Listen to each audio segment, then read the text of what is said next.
Sejam bem-vindos ao podcast Deus e Débora, o podcast das boas notícias.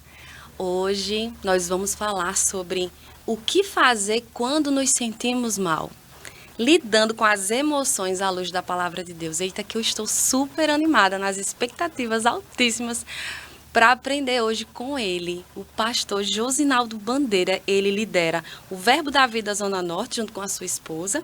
Verbo da Vida Zona Norte, o Verbo da Vida Capim Macio, e ele também foi meu professor do Rema, da matéria Evangelismo. Pastor, professor, seja muito bem-vindo ao podcast Deus e Débora. Eu estou muito feliz pela sua presença. Olá, Débora, boa tarde, espectadores. Dizer que é uma honra, um prazer estar aqui com você, compartilhando a palavra de Deus, trazendo instruções, orientações sobre como lidar com as emoções. Não tenho dúvida que será um tempo muito proveitoso para todos nós. Amém.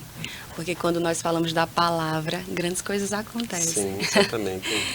Então vamos lá para a primeira pergunta.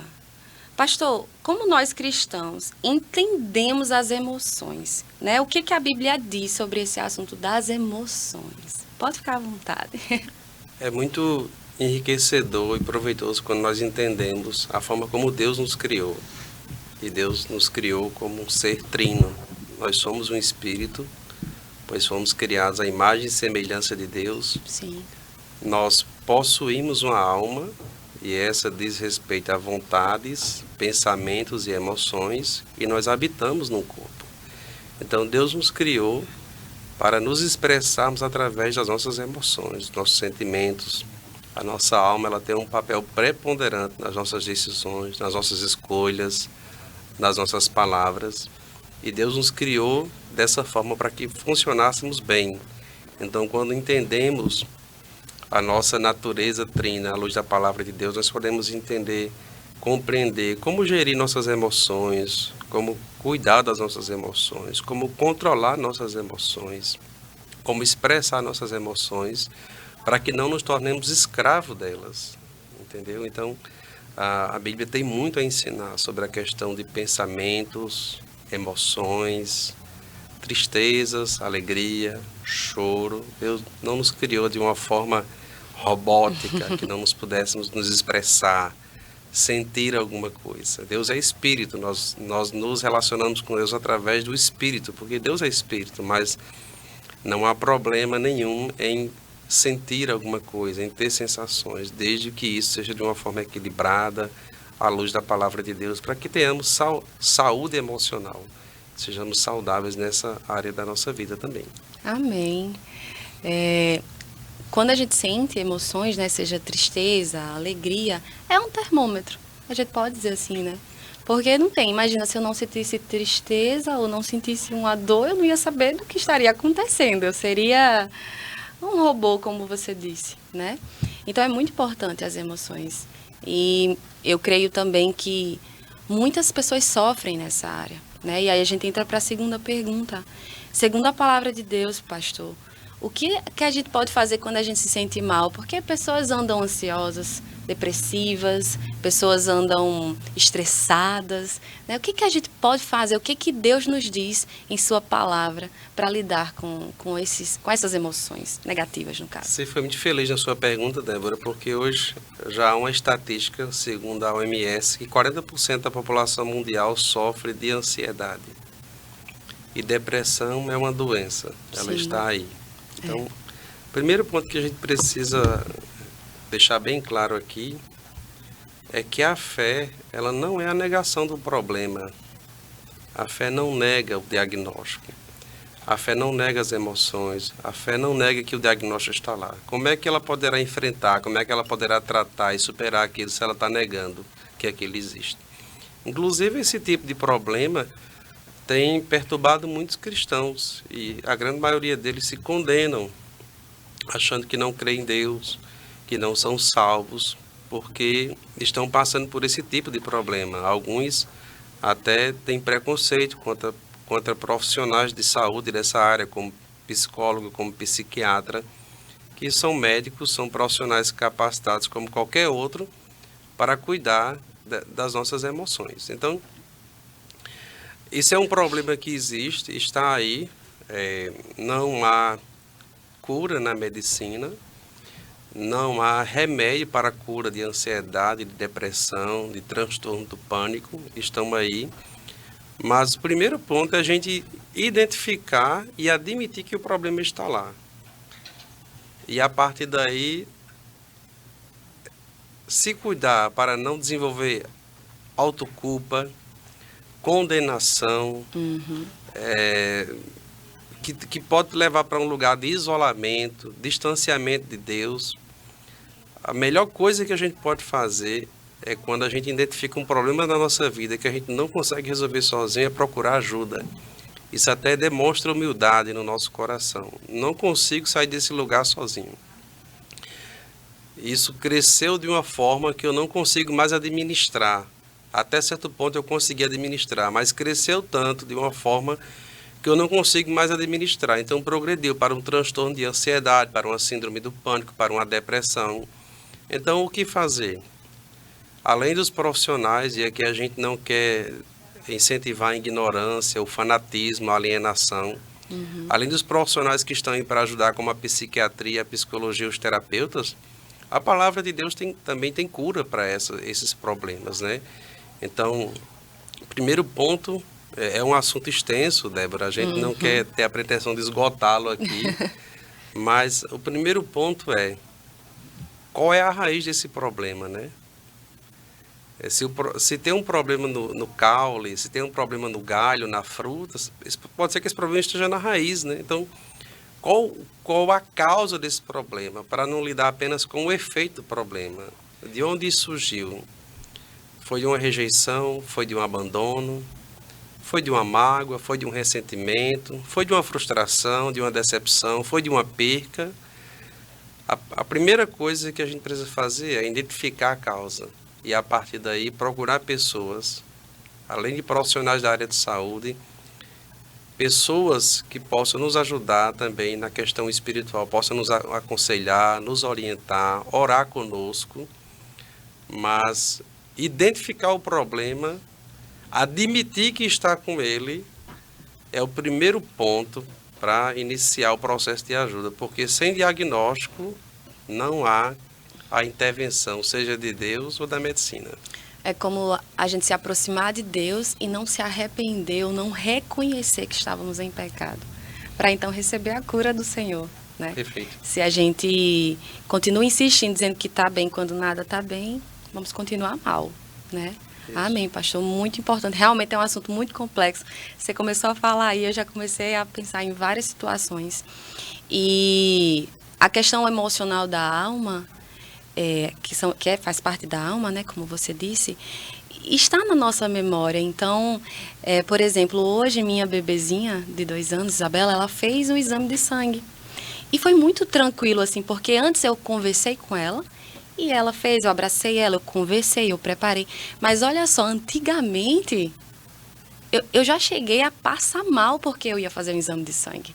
Então, isso estava nas minhas emoções, estava como eu entendia o exame de sangue, né? E quantas pessoas têm esse pavor e não conseguem reconhecer ou entender?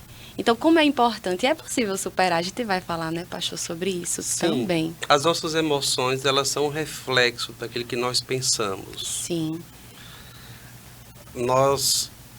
Há um estudo que diz que nós somos atacados diariamente por no mínimo 500 pensamentos intrusivos. 500? Aqueles que não pedem licença para chegar. Uhum. E eles chegam, e se eles forem alimentados, eles crescerão e determinarão os nossos sentimentos. Nossa. Existe uma frase que Martinho Lutero afirma, que ele diz: eu não posso impedir que um passarinho sobrevoe a minha cabeça, mas eu posso impedir que ele desça e faça o ninho. Uhum. Eu não posso impedir que um pensamento ruim sobreveia a minha mente, mas eu posso impedir que ele permaneça. Sim. E a única forma de impedir que ele permaneça é colocando um pensamento bom. Uhum. Eu sei que algumas pessoas podem pensar de uma forma equivocada que isso é pensamento positivo. Sim. Bem, pensamento positivo já é melhor do que pensamento negativo. É verdade. Mas a Bíblia diz, no livro de Filipenses, Deus orienta no que nós devemos pensar. Tudo que é bom, tudo que é de boa fama, se existe algum louvor, seja isso que ocupe o vosso pensamento. Amém. Então, se eu aprender a fazer a gestão dos meus pensamentos, daquilo que eu estou pensando, E aí vem a importância da meditação, naquilo que eu escuto, naquilo que eu leio, porque a meditação é você considerar aquilo que você ouviu, aquilo que você leu tão importante que você volta a pensar naquilo. O que é preocupação? É você pensar em algo que sequer aconteceu ainda. Eu estou trazendo aqui dados, estatísticas. Foi feita essa pesquisa de 100 pessoas que se preocupavam com um problema, 95% não aconteceu como elas pensavam. 3% aconteceu numa proporção muito menor. Apenas 2% realmente aconteceu o que elas estavam pensando. Então, preocupação é uma meditação na antecipação de um problema. E vai deixando a pessoa triste, vai tirando o seu ânimo, a sua força. A preocupação te leva a crer que o pior vai acontecer. Então, se eu conseguir entender que eu sou responsável pela gestão dos meus pensamentos, aquilo que eu sinto é fruto daquilo que eu penso. O que eu penso determina o que eu sinto determina como eu vou agir e o que eu vou falar. Isso vai determinar o meu caráter e o meu destino. Eu poderia dizer aqui, sem sombra de dúvidas, que a nossa mente é a central de controle da nossa vida. A mente é o leme que vai dirigir o barco da sua vida. Por isso que precisamos renovar a nossa mente diariamente. Além de lavá-la, limpá-la, cuidar dela. E quantas vezes nós estamos sentindo uma emoção negativa por causa desses pensamentos? 500, meu Deus. E a gente não tem consciência, porque você está ali, você até sabe que existem preocupações, mas você não tem a consciência que passa o dia inteiro se preocupando com coisas que não vão acontecer. Então, uma vez eu até perguntei assim a algumas pessoas próximas da minha vida, o que você, assim, no seu tempo geral, o que você mais pensa?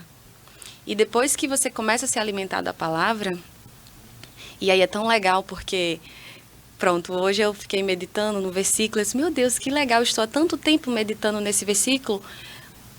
Preocupações poderiam estar ocupando esse lugar, mas é a tua palavra que está ocupando esse lugar. Então, quando a gente começa a colocar, né, a palavra de Deus, os pensamentos de Deus, renovando a nossa mente na palavra do Senhor, então, de fato, você começa... Porque demora, não é rápido. É um processo. É um processo. Né? Quando a gente fala de alma, uma reeducação. É uma reeducação. E não é fácil no começo. Tirar da sua mente, da sua boca, uma cultura de negativismo, de incredulidade, Sim. de pensar que não pode, que não é capaz, que não tem valor. E as pessoas são treinadas para isso. Eu conheço pessoas que têm recursos financeiros para viver bem, mas da sua boca sai uma confissão, não sou capaz, não tenho condição, vai faltar. Isso é fruto de pensamentos errados. Então, essa questão da renovação da mente é um processo de você desconstruir uma cultura, porque nós somos frutos de educação, de cultura, de ambiente. Nós somos a média das pessoas com as quais nos convivemos, dos livros que lemos e daquilo que entra pelos nossos olhos e ouvidos, que são a porta de entrada da nossa alma. Eu estava numa clínica agora pela manhã com minha esposa e meu filho e estava passando um jornal lá. E o nome do jornal era Primeiro Impacto. E o jornal era daquele sensacionalista, só violência. Nossa. Então, o primeiro impacto negativo, violência. Quem absorve aquilo vai passar o dia inteiro com medo, com ansiedade. Porque seus olhos e seus ouvidos são a porta de entrada da sua alma. Perfeito. Então é muito importante. Da mesma forma que a saúde do nosso corpo ela é determinada por aquilo que nós nos alimentamos, aquilo que nós ingerimos, a nossa saúde mental ela vai depender daquilo que alimentamos a nossa alma. Perfeito. E os jornais hoje em dia, só notícia ruim. É notícia ruim para todo lado. Se a gente não fizer uma faxina, né, do que ouvimos... Seletiva. Não. Eu lembro, porque eu nem sempre fui cristã e nem sempre tive a palavra. Então, é impossível não fazer a comparação, né, de como eu era para quem eu sou hoje. E eu lembro que antes de dormir, eu ficava no celular consumindo Instagram, consumindo tanto conteúdo. Então aquilo ali caía, né? Entrava pelo meu ouvido, caía para o meu coração. Então no dia ruim, eu não tinha nenhuma palavra para combater, né? Então eu lembro muito bem que até foi o versículo assim, rema na minha vida: o Senhor é meu pastor e nada me faltará. Quantas vezes você vê esse versículo, mas ele não é verdade na sua vida? Porque eu lembro como se fosse ontem, eu chorando, passando uma situação muito difícil, porque eu não tinha a palavra de Deus, eu não tinha o entendimento, a luz. Então, eu em prantos, eu chorava, aquela emoção gritando dentro de mim. E eu fazendo o que você disse aí, reconstruindo o que era para ser reconstruído na minha mente. E eu chorando, eu falava: o Senhor é meu pastor e nada me faltará. O Senhor é meu pastor e nada me faltará. Então, hoje o Senhor é meu pastor e nada me falta. Hoje eu vivo esse versículo, porque eu, de fato, peguei aquele versículo que hoje eu entendo que é a voz de Deus e coloquei dentro de mim. Porque hoje, quando alguém fala algo: olha, tu não é suficiente, não vai dar certo, o Senhor é meu pastor e nada me faltará. Eu já tenho isso dentro de mim, que é a palavra de Deus. Então, como é importante, por isso que é importante a gente falar, como você estava dizendo aí, que é um processo. É um processo. Tem que ter calma. Eu tenho uma amiga hoje que veio falar comigo: Débora, tanto pensamento atacando. Eu disse: olha, é aí o lugar onde Satanás vai atacar a sua mente. É na mente. Que atacando a mente, ele ataca todo o corpo. Né, pastor? Perfeito. Se você mora em residência ou se você mora em apartamento, sim, e pode ser... A gente mora no 10º andar. A gente no 12º. E minha esposa faz a limpeza do apartamento num dia, no outro dia a sujeira está lá. Como se ela não tivesse feito. E alguém disse que quanto mais alto, mais sujeira. E é. Mas a gente morou também em residência, e residência sujava muito. Muita sujeira acumulada. A gente imaginava que apartamento seria mais fácil essa limpeza. Mas a gente está exposto a um ambiente de poluição. É verdade. A gente mora nas avenidas bem movimentadas em Natal e toda aquela poluição ela sobe. Da mesma forma que a nossa casa, o nosso carro está exposto à poluição, a nossa mente também está exposta à poluição.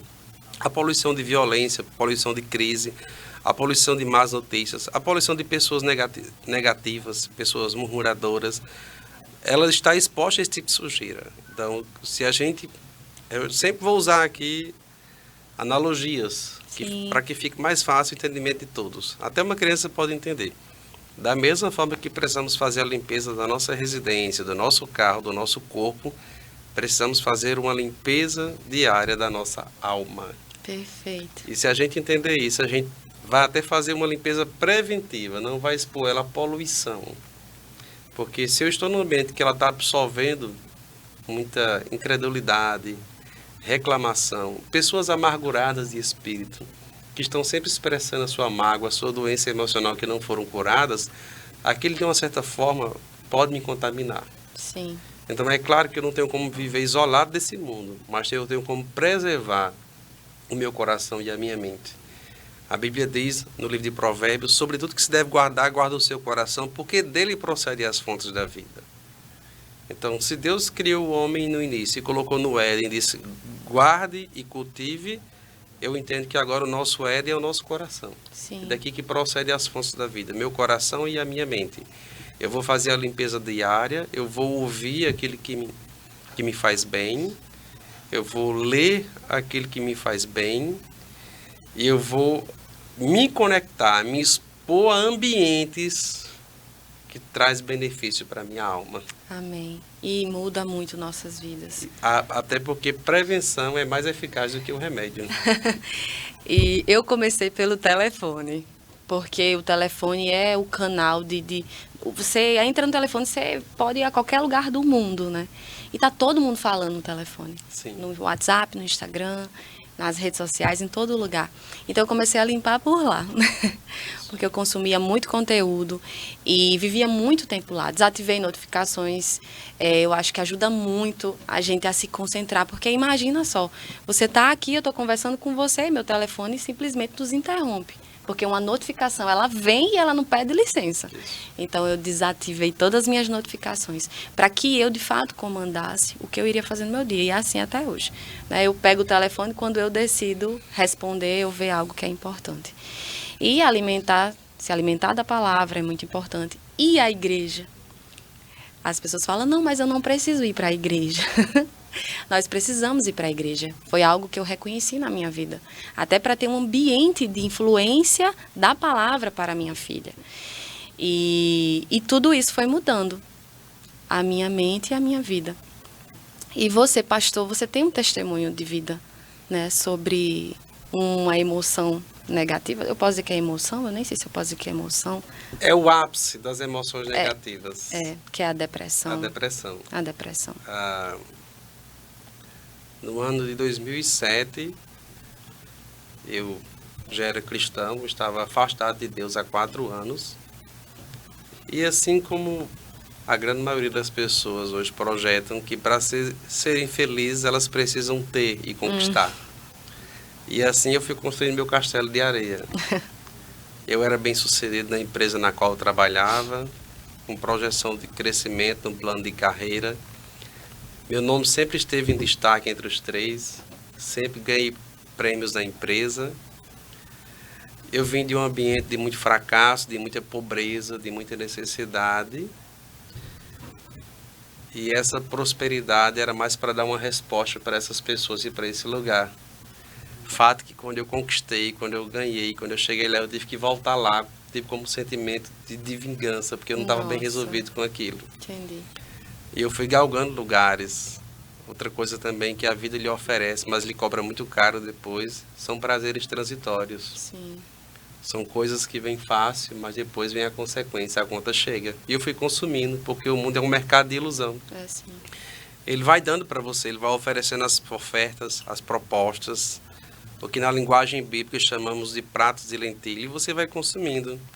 Só que quanto mais você consome, o vazio vai crescendo dentro de você. Então, no ano de 2007, eu cheguei nesse estágio. Não fui diagnosticado na época, porque eu não procurei um profissional, também não admitia, mas eu sei hoje, pelo que eu conheço e que ajudo pessoas nessa área, e estudo também sobre isso, que eu estava no processo de depressão já bem avançado, com uma alta irritabilidade, perdendo o sentido de viver, o sentimento de mágoa correndo no meu coração, um sentimento de orfandade, de solidão, isolamento. Então isso também, de uma certa forma, essa solidão me levou para um lugar chamado reflexão, que é exatamente o lugar onde aquele filho pródigo pôde pensar e refletir, quando ele chegou naquele pior estágio da vida dele, quando ele desejou comer o que o porco comia e não lhe davam, ele não poderia comer, ele disse: na casa de meu pai até os trabalhadores passam melhor do que eu. Então esse momento de solidão também me serviu para fazer reflexão. E eu entendi que a causa dessa tristeza profunda, da falta de sentido para viver, é porque eu estava longe de Deus, é porque eu estava longe do propósito de Deus, eu estava longe da minha fonte. Sim. Propósito é aquele que dá sentido para você viver. Esse microfone ele foi projetado pelo fabricante para cumprir um propósito. Essa xícara, essa bancada, tudo foi criado com um propósito. O Criador nunca fez nada sem intenção. Tudo que ele faz com intenção. Ele é intencional naquilo que ele faz. E eu estava fora do meu propósito. Isso era a causa também da minha depressão. E aí eu tive que reconhecer que sem Deus eu não conseguiria. Que eu ia continuar nessa corrida desenfreada pelo sucesso, pela fama, pelo poder, pela conquista, e que eu iria chegar lá em cima, mas quando chegasse lá em cima, no topo, eu descobri que lá não tinha nada. Eu teria que reconhecer. Foi aí que eu busquei a Deus, me reconectei com Deus. No caso, você já era cristão. Já era cristão. Sim, não era ateu. Estava afastado. Era cristão e estava afastado. Isso. E aí eu tive que fazer o retorno. Quando a gente erra um caminho na BR, quando a gente erra um caminho na cidade, a gente tem que fazer o retorno. E esse retorno é reconhecer que a vida sem Deus ela não tem sentido, ela não tem propósito. Deus é a razão da nossa existência. Amém. Ele é a origem, ele é o destino, é aquele que revela quem você é. E também foi não somente isso, mas uma das causas da depressão são acúmulos. São entulhos emocionais que vão sendo empilhados na nossa alma. Rejeição, possivelmente uma ausência paterna, Sim. complexo de inferioridade. São coisas que vão acontecendo e que vai empilhando. Chega um momento que não há mais condição de administrar aquilo. Aquilo se torna maior do que a pessoa. É daí que vem a ideia do suicídio, né? Uhum. Essa ideia ela é alimentada, ela cresce, dando a entender que a única razão para os problemas é retirar a própria vida. E a razão para os problemas, a resposta para os problemas não é criar um outro problema, é buscar a Deus, né? Amém. É buscar a fonte, é lá onde você encontra todas as respostas, é Amém, Deus. amém, é verdade.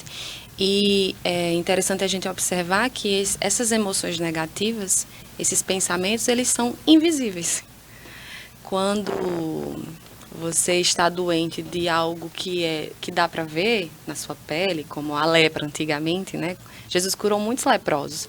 Era possível ver que aquelas pessoas estavam com lepra. Mas a doença na alma a gente não vê. Então muitos acham que ela não existe.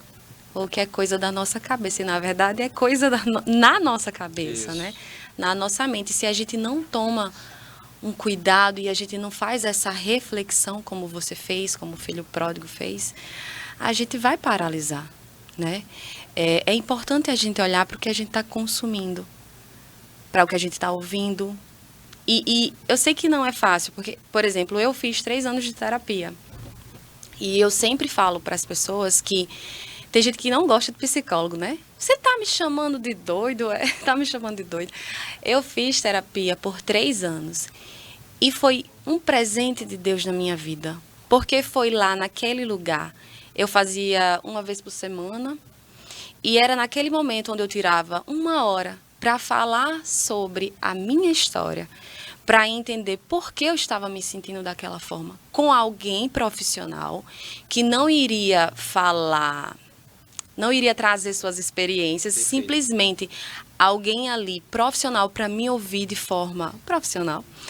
Então ali eu fui descobrindo coisas em mim, fui descobrindo gatilhos, assim, às vezes você faz uma coisa e está repetindo ali, você está repetindo aquele gatilho e você nem sabe por que faz aquilo. Sim. Né? Você tem um trauma, não sei, de ouvir criança chorar. É uma coisa natural ouvir uma criança chorar, mas você sempre tem um pavor daquilo ali. Para um pouquinho, por que será que eu me sinto assim? Né? Porque minha alma está dizendo algo. Às vezes eu estou na semana corrida, nós que somos mães, né? Sua esposa está aqui, e nós que somos mães vivemos uma vida corrida porque é mãe, é marido, é casa, são tantas coisas, e vem o estresse, porque a nossa alma vai falar, ela vai dizer, ei, eu estou cansada. Então você precisa reconhecer que precisa mudar algumas coisas, mudar o que você está pensando, mudar o que você está fazendo, para que sua alma tenha esse refrigério do Senhor. Sim. Né? Eu creio assim que se a gente fizer muitas coisas na vida, ou querer alcançar muitas coisas, viver naquela... Eu creio que Deus não se agrada dessas coisas, porque a gente vai ficar mal. Acho que Deus, ele se agrada quando a nossa alma descansa nele. E nós precisamos encontrar esse descanso no Senhor. É diário isso, né? Tem semana que eu tô às vezes bem estressada, eu digo, eita, minha alma, eu preciso cuidar dela, não posso deixar ela assim. Débora, Deus fez o mundo em 6 dias. Sim. E tudo que ele foi fazendo, ele foi celebrando. Deus foi criando o sol, a lua, separando as estações, e ele foi dizendo, é bom. Uhum. E no 7º dia foi a parada de Deus. Uhum. Ele fez o homem e disse, é muito bom. Então a vida ela requer paradas obrigatórias. Perfeito. Se não parar, em algum momento a conta vai chegar. E eu queria pontuar algo aí que você falou, trazendo um exemplo muito simples. A febre, ela é um sinal que há uma inflamação no corpo. O nosso corpo é o escape das nossas emoções. já foi diagnosticado pela medicina que muitas pessoas que têm problemas cardíacos têm problema com falta de perdão. O que a Bíblia já afirmava, a medicina comprova. Ansiedade, taquicardia, vários sintomas do corpo. Então, assim, quando surge um sintoma no corpo, é porque já está num estágio bem avançado. Então, a vida, você não pode viver sob tensão todos os momentos. Em algum momento, esse cabo sob tensão ele vai romper. Então, a vida requer paradas obrigatórias, ela requer celebração das conquistas, ela requer gratidão, que faz bem para o coração, inclusive. Ela requer que você reconheça as coisas simples da vida, mas que são essenciais para o seu dia a dia. Contato com a natureza, o contato social com amigos, o convívio com a família. E você mencionou as redes sociais aí. Esse tipo de equipamento hoje, ele tem sido uma parede no relacionamento das pessoas. Não é comum você ver nas mesas de restaurante hoje pessoas comendo juntas fisicamente, mas separadas pelo dispositivo. É um paradoxo. É comum você ver pessoas conversando, batendo papo, mas o dispositivo está lá.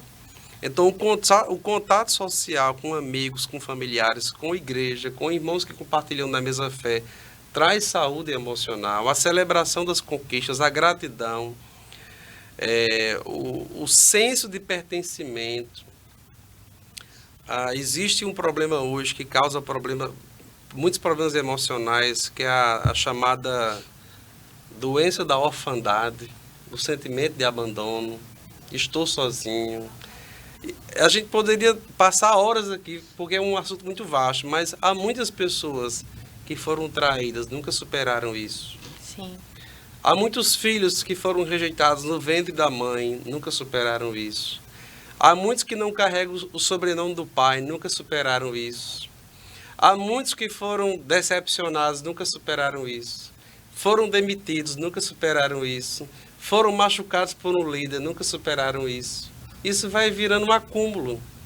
Então, a vida, ela é essa jornada, que você vai ser exposto a situações que você pode simplesmente absorver aquilo e permitir que aquilo te mate aos poucos, ou você simplesmente utiliza aquilo para superar, crescer, amadurecer e até ser uma fonte de inspiração para outras pessoas. Sim. Porque na batalha da vida todos serão feridos. Ninguém sairá ileso.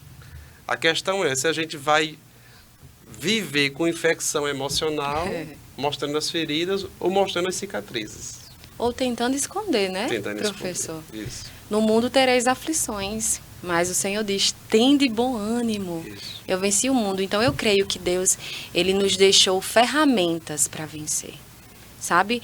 Quando vem aquele momento difícil, porque vem para mim, vem para você que está assistindo, vem para todo mundo. Eu não sei quem é esse que não passa por aflições, porque todos nós passamos.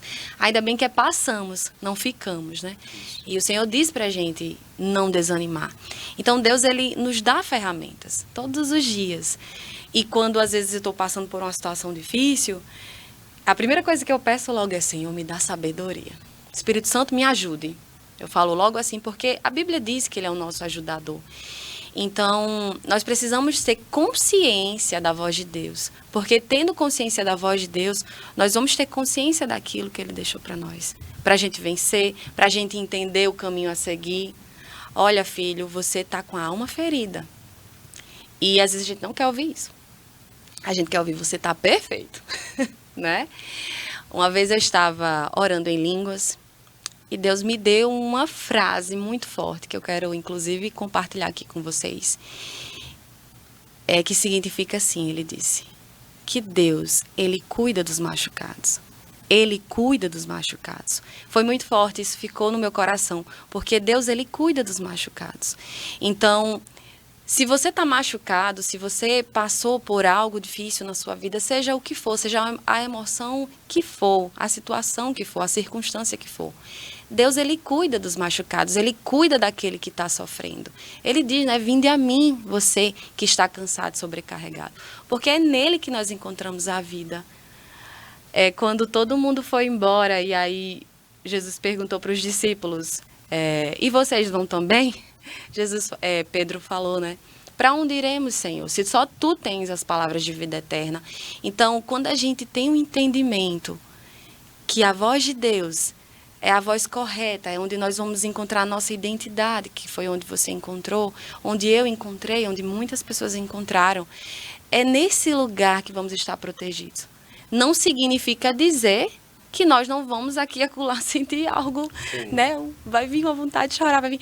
Vem, porque isso é coisa da alma. Mas nós andamos pelo Espírito.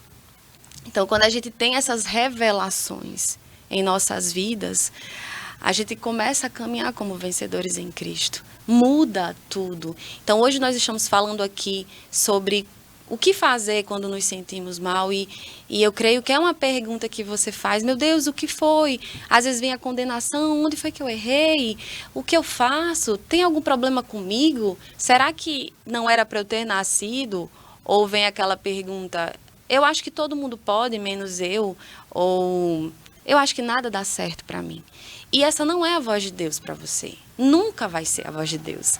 Eu amo porque na Bíblia tem várias vezes, não tenha medo, eu estou com você, eu entrego o meu filho para que você tenha vida eterna. Então, quando a gente começa a olhar para o que Deus nos oferece, tudo muda. É impossível não mudar, a não ser que você não queira. Porque nós somos livres, né, professor? Para escolher. E nós estamos aqui falando da palavra de Deus, que é o Evangelho de Cristo, porque essa palavra ela é cura para a nossa mente. Principalmente, eu gosto de falar que ela é para a mente primeiro. E eu creio como você, que muitas doenças elas vêm, às vezes você tem muita dor de cabeça, ou você tem um problema de estômago, e é porque você vive ansioso. Isso. Você vive... Então, assim, o corpo ele vai falar aquilo que você está pensando. Não tem como. Minha vida mudou muito, e eu creio que a sua também mudou muito, Sim. né? Depois que você conheceu a voz de Deus na sua vida. Reconheceu essa voz. Uma das coisas mais poderosas que a voz de Deus pode fazer com o ser humano é tirar ele de um lugar de vítima. Ah, perfeito. Onde ele é a vítima do que aconteceu, onde ele é o abandonado, machucado, onde ninguém me ama. Essa é uma das piores frases que um ser humano pode falar sobre si. Ninguém me ama, eu não tenho valor, talvez não tenha sentido de existir. E a primeira coisa que Deus fala para nós, quando a gente abrimos o nosso coração, é do valor que nós temos para Deus. Pois o valor que temos não é determinado pelo que possuímos e nem pelo que passamos, mas pelo preço que Ele decidiu pagar por nós. E foi um preço de sangue, foi o preço do seu único filho. Sim. Então Deus tira esse vácuo causado pela orfandade, pelo abandono de um pai natural, pelo abandono de uma mãe natural e diz, você é o meu filho amado, em quem eu me comprazo. Davi, na reunião mais importante da sua casa com a sua família, ele não foi convidado. Davi estava no campo pastoreando ovelhas, estava fazendo um trabalho que não era muito bem visto naquela época. E o pai de Davi não o chamou. Davi também não se apresentou. Davi estava fazendo aquilo que Deus queria que ele fizesse, servindo. E o profeta manda chamar Davi e disse, ninguém senta à mesa até que ele chegue. Mas quando ele vai descrever a forma como Deus o criou, no Salmo 139, ele diz, Deus me criou de uma forma assombrosamente maravilhosa. Uau. Antes de entrar no ventre da minha mãe, eu ainda era uma substância informe, o Senhor já tinha me visto, e tinha escrito todos os meus dias no seu livro. Então Davi sabia que ele não era uma obra do acaso, ele não era uma vítima de Jessé, ele não era uma vítima do seu irmão, ele não era uma vítima de Saul, ele não era uma vítima de Golias. Muito pelo contrário, como cada um de nós somos expostos à perseguição, à oposição, ao abandono, Mas isso não pode determinar quem nós somos. Sim. Davi entendeu que ele era criação de Deus, obra perfeita de Deus. Por isso que ele não se tornou uma vítima do seu passado, mas um protagonista do seu futuro. Não coadjuvante, né? Eu não sou... Porque as pessoas, elas vão querer determinar a sua identidade. Sim. Elas vão querer dizer o que você é, o que você tem que fazer. Elas querem engessar você, querem enquadrar você. Mas talvez aquilo que você pense de uma forma equivocada sobre você pode determinar a sua identidade. Deus enviou 12 líderes para espiar uma terra que manava leite e mel, uma terra boa, e 10 deles disseram, nós somos como gafanhotos aos nossos olhos. Então a Bíblia diz em Provérbios 23, versículo 7, como imagina em sua alma, assim ele é. Então a pergunta que se faz nessa tarde é, o que você pensa que você é? Boa pergunta. Né? A sua identidade tem sido formada pelo quê? Pensamentos equivocados, o que as pessoas dizem sobre você, sobre o que você passou, ou sobre o que Deus diz ao teu respeito? Isso. E nós temos vários personagens na Bíblia que não tiveram um passado, um contexto social tão favorável, como Ruth, a Moabita, não é? Viúva, acompanhando uma viúva pobre, abandonada, e entrou na genealogia de Jesus Cristo. Uau. Gideão, o medroso, Deus chamou de valente. Abraão, 75 anos de idade, a mulher estéril, pai de nações. Moisés, ao invés de ser taxado como assassino, um libertador. Davi, em vez de ser taxado como adúltero ou assassino, o homem segundo o coração de Deus. Então, quem pode dizer quem eu sou? Quem me criou. Exatamente. Quem pode dizer o meu propósito? Quem me criou, o meu Criador. Então, eu encontro resposta na minha existência em Deus. Em Deus. Eu encontro resposta para a minha existência na minha fonte. É lá que eu curo os meus traumas, as minhas feridas, os meus complexos. Sim. E ainda que, como a maioria de nós, não tenhamos vindo de um berço de ouro, de uma família funcional, de um contexto social privilegiado, eu não preciso dar continuidade a esse ciclo. Uma vez que eu sou curado, uma vez que eu sou restaurado em Deus, agora eu sou fonte de inspiração para outras pessoas. É muito lindo, né? O que Então, Deus você faz. que decide se você vai ser uma vítima do seu passado ou um protagonista do seu futuro. Amém. Que sejamos protagonistas do nosso futuro. E você falando aí, o que acontece quando você fala com toda essa convicção é porque você construiu isso buscando a voz de Deus na sua vida. Eu gosto de falar a voz de Deus porque às vezes a gente fala palavra de Deus, Bíblia, e as pessoas já criam, né? Mas a Bíblia, a palavra, é a voz de Deus. Sim. É o que ele está dizendo aqui. E muitas vezes a gente pega aqui a Bíblia e a gente lê e a gente não dá a credibilidade, a crença, né? Porque é pela fé. Ora, Deus amou a gente de uma forma tão que ele entregou o filho dele. Então, se você para meditar só nesse versículo que quase todo mundo conhece. Deus amou o mundo de uma tal maneira que entregou o seu filho. Então, assim, meu Deus, que amor tremendo é esse? Deus me amou tanto a ponto de entregar o filho dele por mim. Isso me constrange. Então, peraí, esse Deus, ele está interessado em mim. Ele está interessado na minha vida, no que eu vou fazer, para onde eu irei. Então, com certeza Deus me ama e eu preciso ouvir a voz desse Deus. Eu preciso conhecê-lo. Quando eu estava... Porque assim, eu tive meu encontro com Jesus aos 12 anos, passei o tempo todinho, né, no mundo, sofrendo. Depois eu voltei, reconheci, e nesse momento eu lembro que eu me perdi da voz do Senhor. Eu estava, já tendo pensamentos depressivos, pensamentos de, eu acho que não dá certo, eu entendo porque as pessoas, elas tiram a própria vida, porque esse mundo só tem problema, né? Então, as pessoas costumam falar isso, e se você está num ambiente como esse, fica mais difícil sair, né? Sim. Desse lugar escuro. Então, foi como eu posso dizer, um start, um despertar. Sabe quando o meu pai, usado por Deus, falou, minha filha, a única coisa que você precisa é de Jesus Cristo de Nazaré. E aquilo ali me trouxe à memória, sabe, a comunhão que eu tinha com Cristo. E eu lembrei como eram as coisas com o Senhor. Porque Deus, ele é o maior interessado na sua vida. Sim. Em te fazer sorrir. Às vezes se eu tô chorando por um problema, aí eu digo, vixe, Deus não tá feliz não, porque eu tô chorando. Porque eu não fico feliz quando meus filhos choram. Você fica? Jamais. Nenhum pai quer. Às vezes tá chorando ali porque precisa entender alguma disciplina, né, professor? Mas Deus, ele quer ver a gente bem. Assim como um pai e uma mãe que ama seus filhos, porque Deus nos ama, nos quer ver bem, sabe? Então, Deus, ele não se alegra com os nossos machucados, sabe? Ele se compadece com os nossos machucados. Jesus, ele entende profundamente a sua dor. Ele entende como, com licença aos psicólogos, como nenhum psicólogo vai entender. Porque Jesus, ele entende, ele sonda o seu coração. E o Espírito Santo, ele trata a sua alma de uma forma brilhante. No dia lá da consagração que a gente teve, o Senhor me curou de algo emocional, sabe?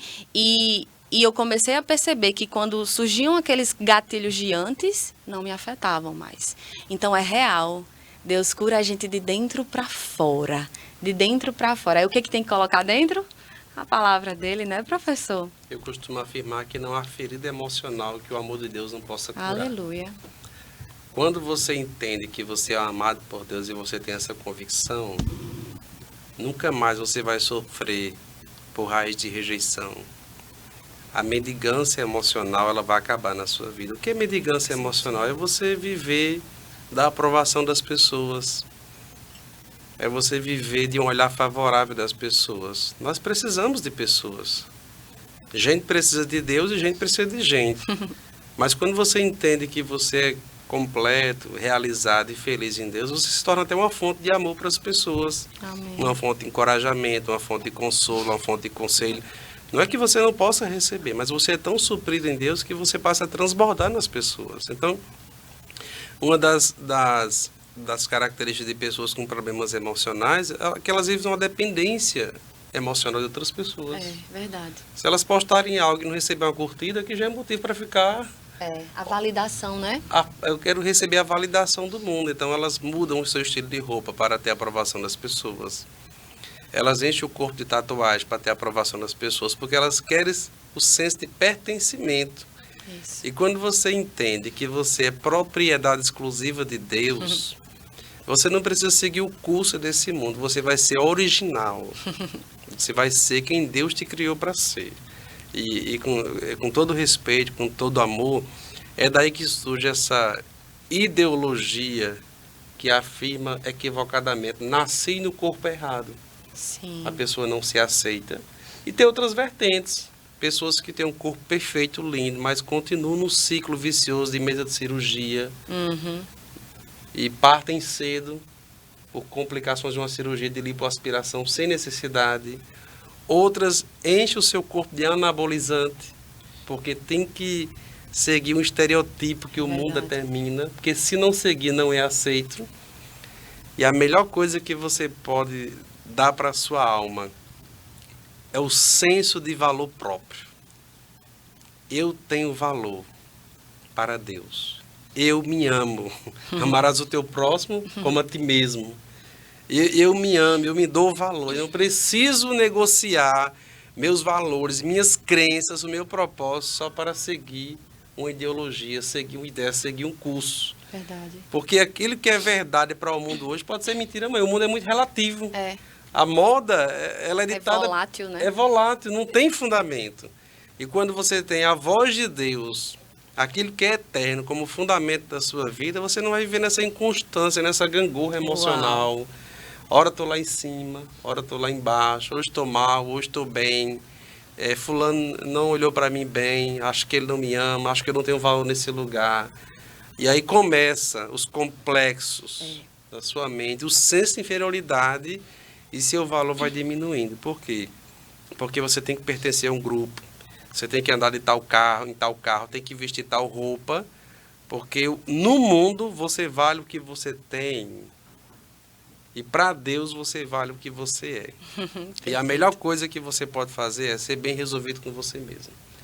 Eu acredito, Débora, que alguém só pode fazer outra pessoa feliz quando ela é feliz. Exato. E o grande problema dos casamentos hoje é: dois mendigos emocionais se juntam e dizem, me ame. A mulher que não teve um pai diz para o marido, seja o pai que eu não tive. Uhum. E o marido diz para a mulher, seja a mãe que eu não tive. E a gente costuma dizer, você não casa para ser feliz, você casa para fazer alguém feliz. Isso.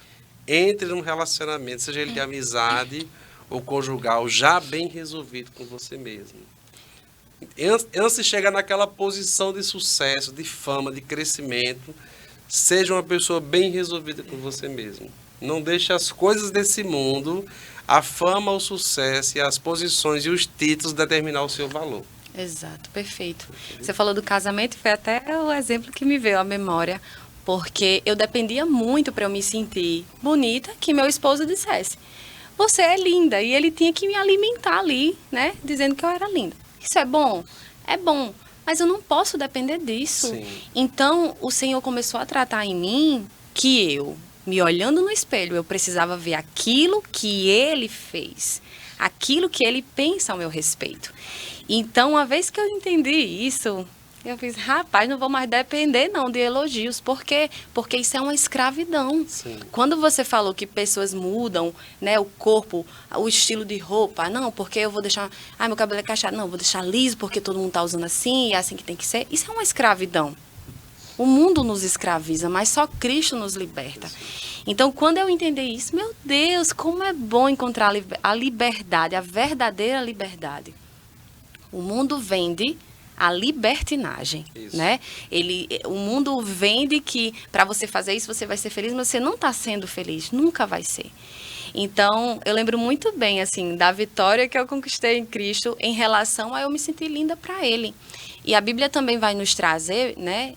Eu não lembro o livro, quando fala que a beleza da mulher está no seu espírito dócil. Então, é dentro. Não só para a mulher, isso serve para todos nós. A nossa beleza está dentro. Então, como não encontramos dentro, tentamos mostrar fora e nos perdemos. Porque eu duvido que você seja feliz vivendo de uma forma para agradar pessoas que também podem falhar. Quando é que você vai conseguir assim, a aprovação de alguém? Você não vai conseguir, porque somos iguais, somos seres humanos falhos. Então, somente em Deus nós encontramos essa plenitude, né? A gente precisa agradar a Deus. Então, quando a gente entende que a gente precisa agradar a Deus e não aos homens, as coisas começam a mudar. Aí, desculpa interromper, a Sim. gente pode diferenciar aí popularidade e felicidade, né? Sim. Popularidade é estar bem com as pessoas, né? Felicidade é você estar bem consigo mesmo. É verdade. Popularidade é receber o aplauso da multidão, né? Exato. Felicidade é você estar bem consigo mesmo. Isso. Não ter a sua consciência contra você. Porque não há travesseiro melhor do que a nossa consciência, com né? certeza. E a multidão que aplaude hoje, ela pode criticar amanhã, né?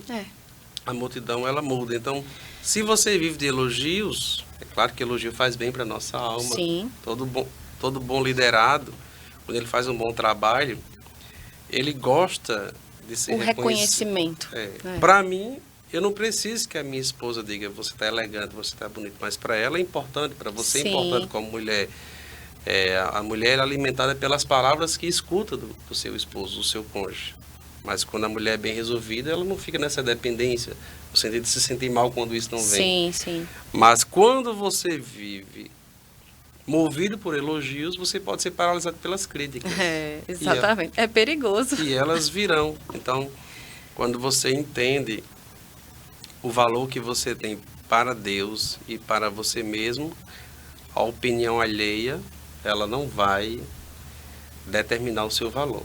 Isso. E a gente não quer aqui fazer apologia a pessoas que não cuidam do seu corpo, que não se vestem bem, que não cuidam da sua imagem. O conteúdo é importante, a embalagem também é importante. Mas você tocou aí no ponto crucial. Se você está bem por dentro, você vai estar bem por fora. Com certeza. Você percebe... Você pode perceber alguém que é fumante sem ele estar com um cigarro na mão. Ele exala nicotina.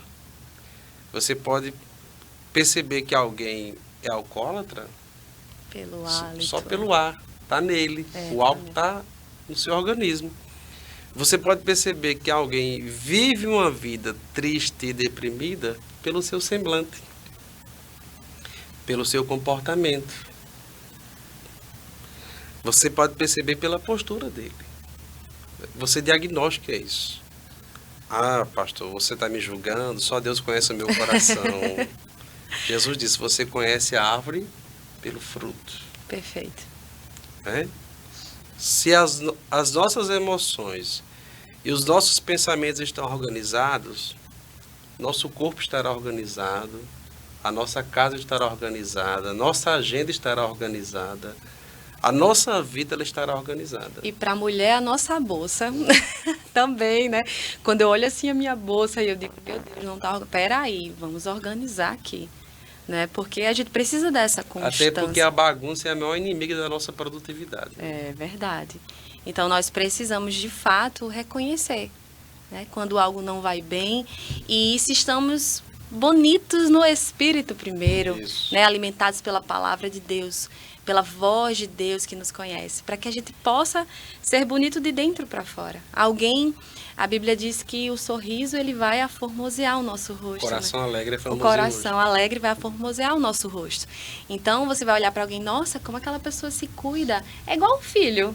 Quando você vê um filho bem arrumado, limpo, né, educado, então existe alguém ali por trás que está cuidando. Isso. E Deus, ele cuida de nós, ele cuida de nós como filhos, né, pastor? Amém, amém. Deus é bom, não é? Em todo tempo. Em todo Cuida tempo. e cuida bem. Cuida bem. Bom, pastor, você teria mais alguma coisa para acrescentar sobre quando a gente se sente mal? O que você poderia dizer para quem está nos assistindo? A gente está finalizando quase, né? O tempo passa e a gente tem que ver. Verdade, muito produtivo. O isolamento é um lugar de vulnerabilidade. Se você está se sentindo mal, o isolamento é a pior coisa que você pode fazer por você mesmo. Pois o contato social, ele pode te ajudar de alguma forma a sair do lugar que você está. Então, sozinho, você não vai a lugar nenhum. E eu queria pontuar aqui que você não deve compartilhar seus problemas com todo mundo. Mas com pessoas que possam ser fonte de ajuda para você, com conselho, com orientação. E como pastor, como cristão, eu te diria, procure pessoas que te levam para mais perto de Deus, não para longe de Deus. Não procure opiniões. Opiniões qualquer um pode dar. Conselhos só quem te ama e quem entende do assunto. Então, se você não está se sentindo bem e você reconhece isso, quanto mais cedo você buscar ajuda e admitir o diagnóstico, mais rápido e mais eficaz e eficiente será a intervenção de Deus e da medicina para te ajudar. Não brinque. Problemas emocionais, doenças emocionais têm matado pessoas tanto quanto doenças físicas. E se nós reconhecermos isso, nós vamos trabalhar com a prevenção e trabalhar com o remédio. E Deus, ele tem resposta, ele tem solução para qualquer problema, seja ele de ordem emocional, física, espiritual, financeira, familiar. Amém. Em Deus nós encontramos a solução, mas para isso, primeiro é importante reconhecer que nós precisamos de ajuda, e aí entra a humildade, que é um coração disposto, disponível para aprender. Amém. E nós passamos por isso, né? Somos testemunhas do que o Senhor fez em nossas vidas. Pastor Josinaldo, muito obrigada. Passou tão rápido, não foi? Eu achei. Muito obrigada pela sua presença, por você ter compartilhado tanto conhecimento com a gente. Eu creio que quem assistiu recebeu. Eu recebi aqui, então muito obrigada, tá certo? Para mim foi uma honra, uma alegria estar aqui com você, Débora, com os espectadores do canal. E enquanto nós compartilhamos, nós também recebemos. É verdade. Então, a experiência que eu vivi foi uma experiência terrível. Eu não quero que ninguém passe por ela. Eu fui curado de depressão. Jesus me curou. E hoje eu sou uma fonte de cura para as pessoas. Eu estou hoje fazendo algo que eu era incapaz de fazer. Ajudar pessoas a ter maiores resultados, a serem felizes, plenos, a cumprir o seu chamado em Deus. E eu não tinha condição de fazer isso porque eu mesmo não tinha perspectiva de futuro, não tinha paz, não tinha alegria, não tinha amor no coração. Então Deus me curou para que eu pudesse ser uma fonte de cura para outras pessoas. Que Deus abençoe você. Amém. Glória a Deus pela sua vida e pelo que o Senhor, né, fez em você. E por você estar aqui contando, né? Glória a Deus. Você não foi, como é que você disse a frase? Um protagonista, vamos ser protagonistas. Uma vítima do passado. Uma vítima do passado. Mas um protagonista do futuro. Amém. Glória a Deus, pastor. Muito obrigada. Eu espero que você tenha recebido uma boa palavra, a palavra de Deus. E até a próxima, em nome de Jesus.